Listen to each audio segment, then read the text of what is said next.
A gust of cold December wind whipped around the steel frame of the Times building as ironworkers stepped onto the swing scaffold hanging hundreds of feet above the street. The winter sky over Manhattan was pale and sharp, the kind of cold that stiffened fingers even through gloves. Below them, crowds were beginning to gather in the plaza, curious about the new tower rising over Longacre Square. At the top, workers were preparing the rigging for a strange new device the city had never seen, a glowing ball that would drop at midnight to mark the start of the new year. It was a simple idea, borrowed from naval observatories, but it needed careful installation. That meant men dangling from a narrow platform hooked into bolts drilled into the tower's steel skin. The scaffold swayed gently as the workers positioned themselves. Two men in the center tightened a guide rope. Another checked the bolts that connected the swing platform to the overhead beam. They spoke loudly over the clatter of tools and the wind pushing around the tower. The city below hummed with streetcars, horses, and early evening noise. Up here, the world felt thinner and exposed. Shortly after 4 in the afternoon, a rattle went through the board under their boots. One of the upper bolts made a sharp metallic snap, a sound so quick and light that only the men nearest to it turned their heads. Then a second bolt tore loose. The scaffold lurched violently to one side, yanking the safety ropes and sending tools rolling across the planks. Shouts cut across the frame as the platform dropped several feet in a sudden, sickening dip. The men scrambled, grabbing for anything fixed. Two workers at the far end lost footing as the scaffold twisted and swung. The entire platform broke loose from its remaining anchor point and tilted downward. In the next breath, it tore entirely free from the tower. The men fell with the collapsing scaffold, their bodies flipping into the open air. One struck a beam as he fell, bouncing into the steel lattice before dropping toward the unfinished floors below. Another plummeted straight down the side of the tower, arms outstretched, eyes wide.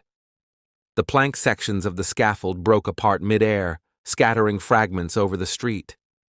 Pedestrians at the base of the building heard the crash before they understood what it meant. A crowd rushed toward the cordoned-off construction zone.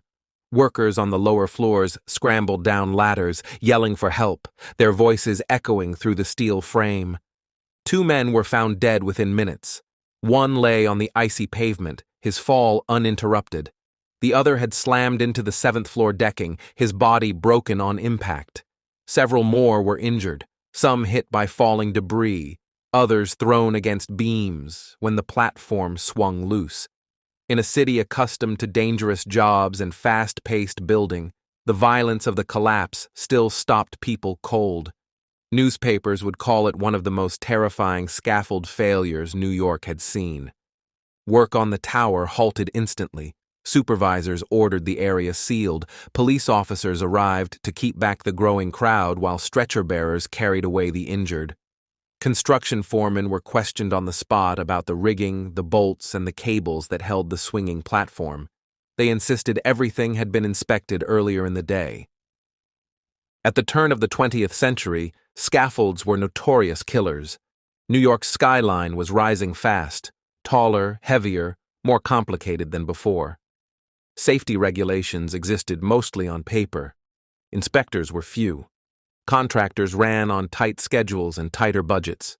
Many workers brought their own gear, trusting the men above them more than any city bureau. And scaffolds, especially swing types, failed often. Boards cracked. Bolts loosened in cold weather, ropes frayed. But on a landmark tower like the Times building, with an enormous crowd expected for the inaugural New Year's celebration, the collapse carried an extra edge of public shock. The next morning's newspapers printed sketches of the tower with the outline of the fallen scaffold. Headlines ran with phrases like, "Fatal plunge at Times building," and "2 men killed in scaffolding horror." Reporters described the installation of the New Year's ball with fascination and dread. In the public imagination, the falling platform mingled with the strange new device the workers had been preparing. Some readers assumed the accident was connected to the ball's construction, though investigators quickly noted the collapse had occurred on the exterior, not the rooftop rigging. City investigators examined the broken scaffold and the bolts recovered from the street. They found that the swing platform had been hung from an overhead beam using a combination of older fasteners and newly installed clamps. One of the upper bolts had been driven into steel that was too thin to bear the sudden load. Another showed signs of metal fatigue. A worker later testified he had warned a foreman that the bolts didn't bite the way they should have. The foreman allegedly told him to tighten them again and get on with it. Under winter conditions, metal shrank, wood stiffened, and the structure lost the little stability it had. The tragedy embarrassed city officials, who had promoted the rapid construction of the Times building as a symbol of modern progress. It also placed early scrutiny on worksite safety during the era of skyscraper expansion. While no major laws emerged directly from the collapse, it added weight to growing public criticism about unsafe scaffolding practices. Within a few years, New York would slowly begin revisiting building codes, adding clearer standards for suspended platforms. The families of the two dead workers received limited compensation.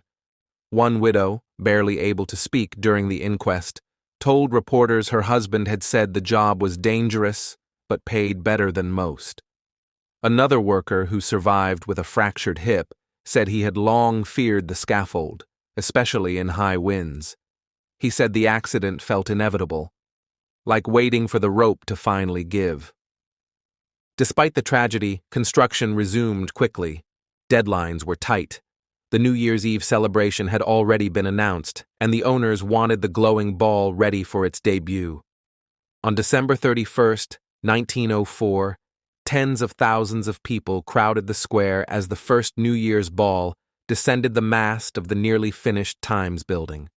The crowd cheered, unaware of the men whose deaths had shadowed the work only days before. The tower would stand for generations, its name eventually becoming synonymous with the most famous countdown in the world. But in the winter of 1904, the collapse of that swing scaffold became one of the earliest and most publicized reminders of how quickly progress could turn deadly in the race to build upward. Thank you for listening to Road to Ruins. Subscribe for more true stories where systems fail and people pay the price.